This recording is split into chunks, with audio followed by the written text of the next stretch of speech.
Happy New Year, dear listeners.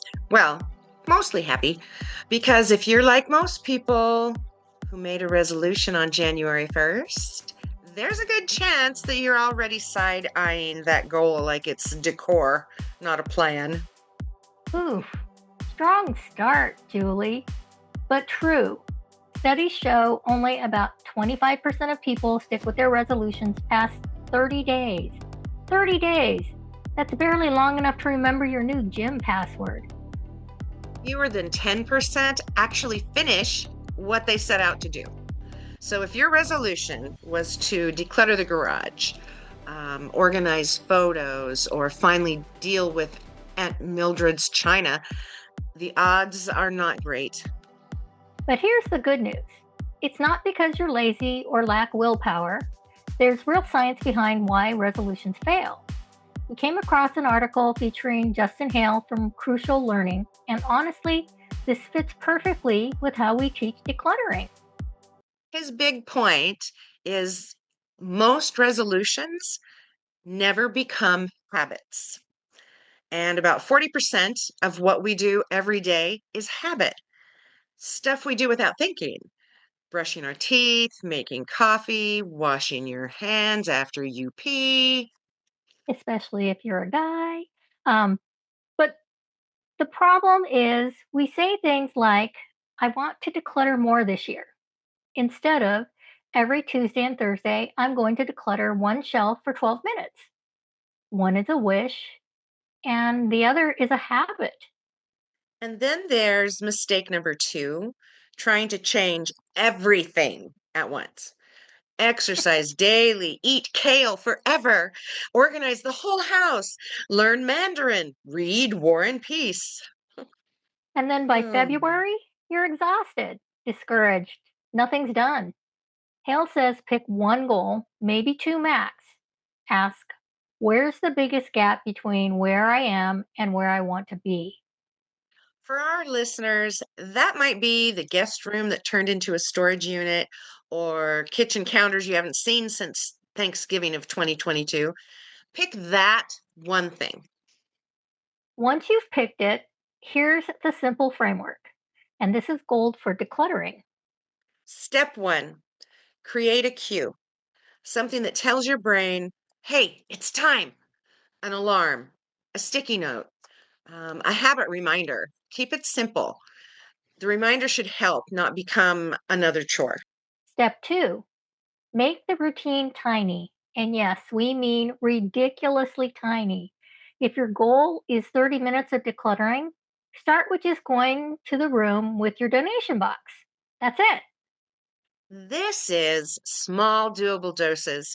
You're not committing to the whole basement. You're committing to showing up. And once you're there, your brain often goes, well, I'm already here. And set up your environment to help you. Donation boxes visible, trash bags easy to grab. Don't make it harder than it needs to be. Step three, choose a reward, something your brain associates with, I did it. A fancy coffee, checking a box, a little happy buzz on your fitness tracker. Our brains are simple creatures. We like gold stars, even invisible ones. Now, listen closely. This part matters.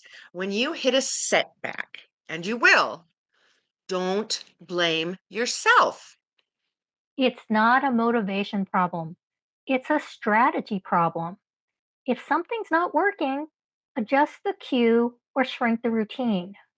So instead of, I'm going to organize all my photos this year, try every Friday at 2 p.m. after lunch, I'll sort photos for 12 minutes using the decluttering dozen. Cue, lunch. Routine, 12 minutes. Reward, checking it off, or your favorite tea while you work. And if you miss a Friday, you don't spiral. You tweak it and you try again. Mhm. Because habits compound.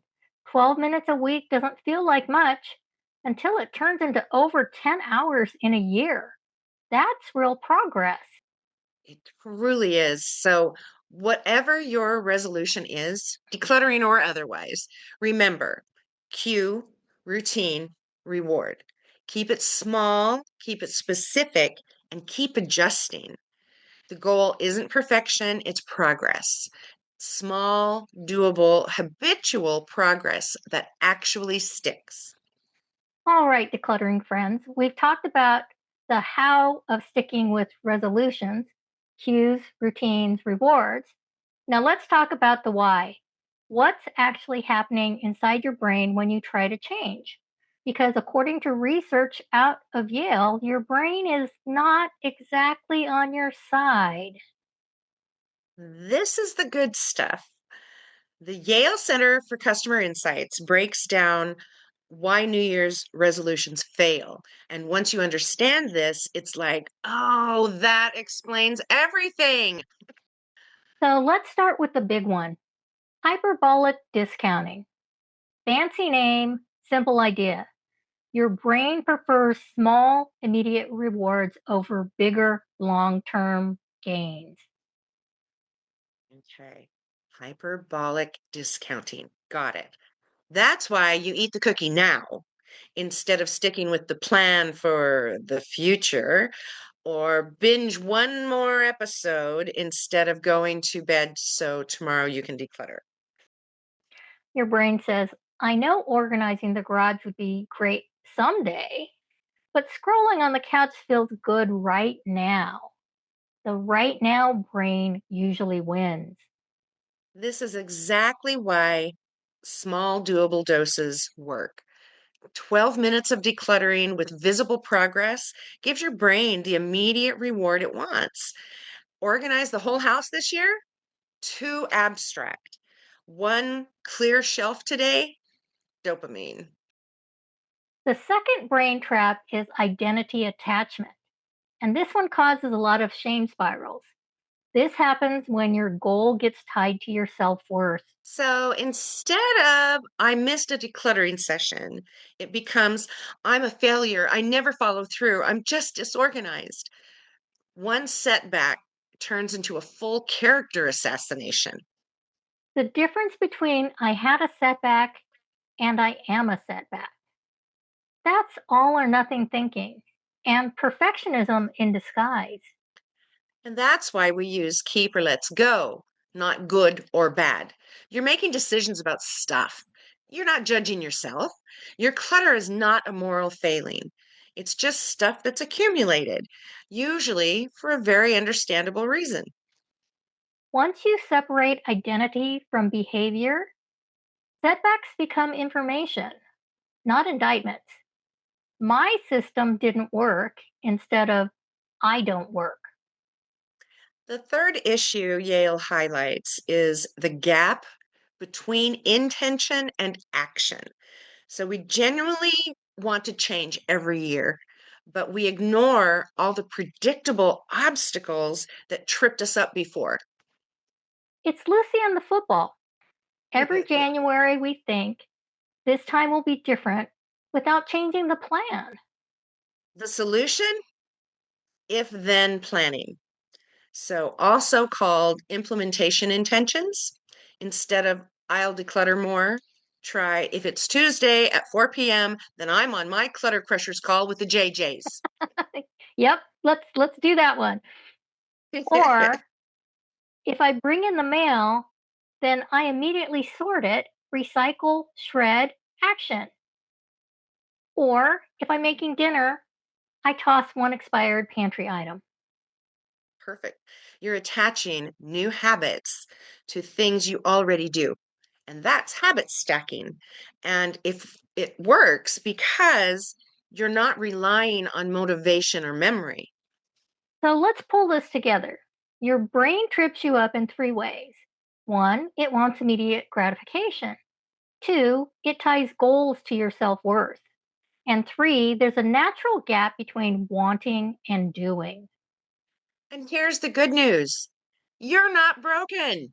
Your brain is just being a brain. Once you know this, you can plan around it. For immediate gratification, make progress visible and fast. That's the decluttering dozen. For Mhm. identity attachment, separate who you are from what you're learning. And Okay. for intention action gap, use if then plans.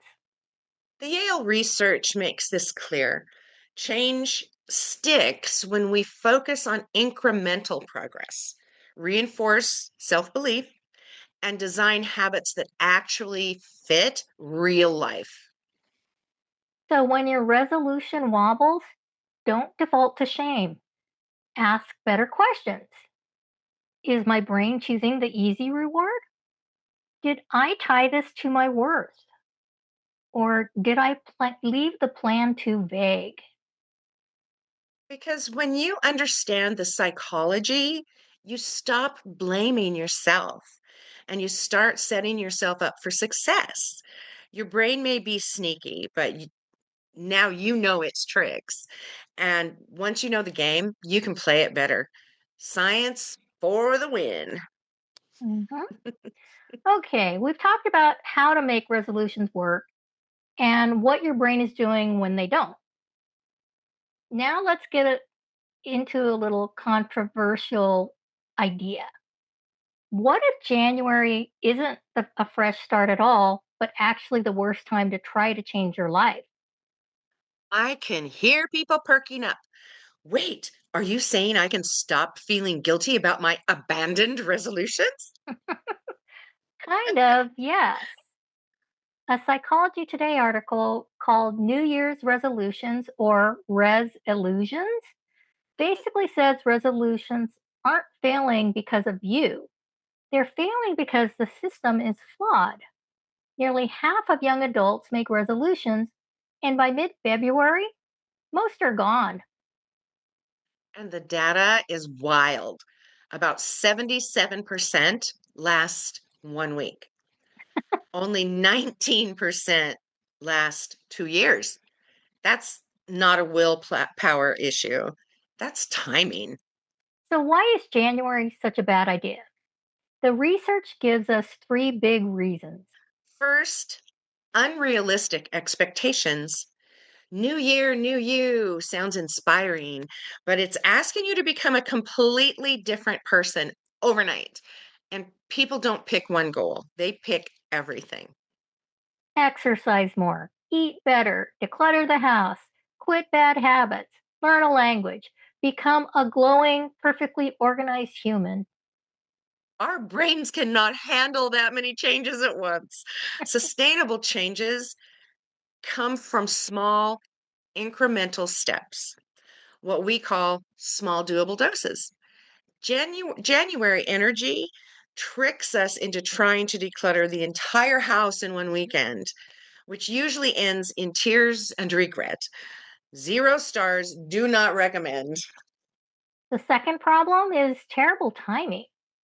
January is peak exhaustion, post holiday burnout, financial stress, short dark days, and seasonal blues. Research shows stress drains what they call choice power. Basically, it's willpower. So we're trying to build new habits when our mental resources are at their lowest. That's like training for a marathon while you're recovering from the flu. And third, social pressure. Everyone else is setting goals, so you feel like you should too, even if those goals aren't actually yours. Just because someone on Instagram wakes up at 5 a.m. to meditate doesn't mean you want to. And if a goal doesn't align with your values, it won't stick, period.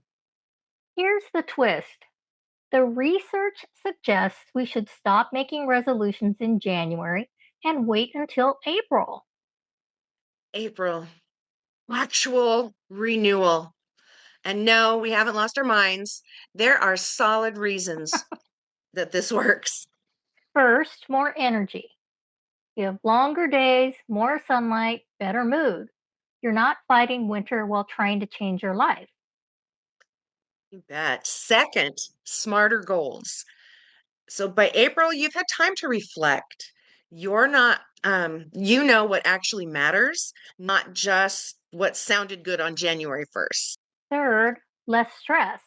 The holidays are behind you. The pressure is gone. Your brain has space again. Fourth, less social noise. January is loud with other people's goals. April is quieter, and that makes room for goals that are actually yours. And fifth, spring is literally the season of growth. Across cultures, it's when change happens naturally. You're working with your environment, not against it. So, what if you already made a January resolution and you're struggling? You didn't fail, the timing failed you. What if January through March became your planning season? Use this time to notice what's actually bothering you: the closet, the counters, the garage. Then in March, explore strategies. Learn what works for you. Listen, experiment, maybe join us in Clutter Crushers. Figure out your style. And in April, with energy, clarity, and a plan, that's when you launch. No guilt, no shame, just smarter timing. The takeaway is simple. January resolutions come with high pressure and low support. April offers a better setup for lasting change. April's the new January. Spring is when we bloom, not winter when we're just trying to survive. Does this mean we're never making January resolutions again? I mean, science has spoken. There's something freeing about that. Permission to not have everything figured out on January 1st. Real change happens when you're mentally, emotionally, and environmentally ready, not just because the calendar says so.